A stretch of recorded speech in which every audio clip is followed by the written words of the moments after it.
In 1864, a European prince stood on the deck of a ship, staring at the shores of a country he barely knew. He was about to claim a throne that few believed truly existed, the throne of Mexico. That man was Maximilian of Habsburg, the younger brother of the Emperor of Austria, and his story is one of the strangest, most tragic imperial experiments in modern history. What could drive a member of the prestigious Habsburg dynasty, rulers of the Holy Roman Empire, and later the Austro-Hungarian throne, to abandon the gilded halls of Europe and attempt to rule a turbulent republic halfway across the world? The answer lies in a mix of French ambition, imperial fantasy, and one man's naive idealism. After Mexico's War of Reform in the 1850s, the country was left deeply divided.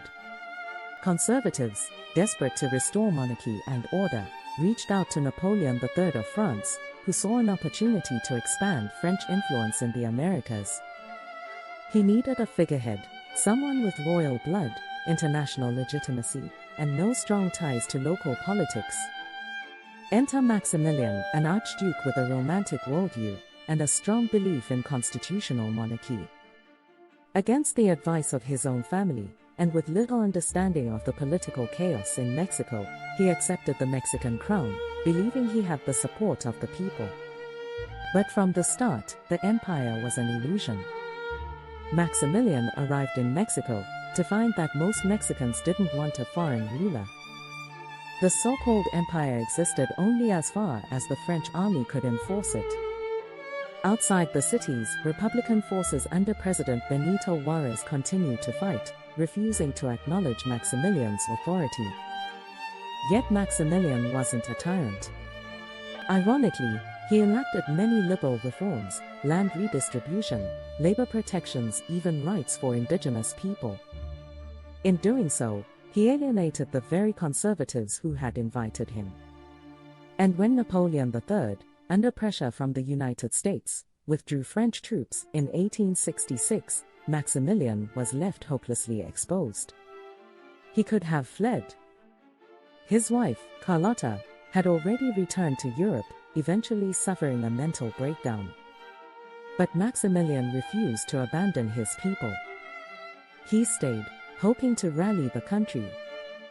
Instead, he was captured by Republican forces, tried for treason, and executed by firing squad in 1867. His final words? "I forgive everyone, and I ask everyone to forgive me."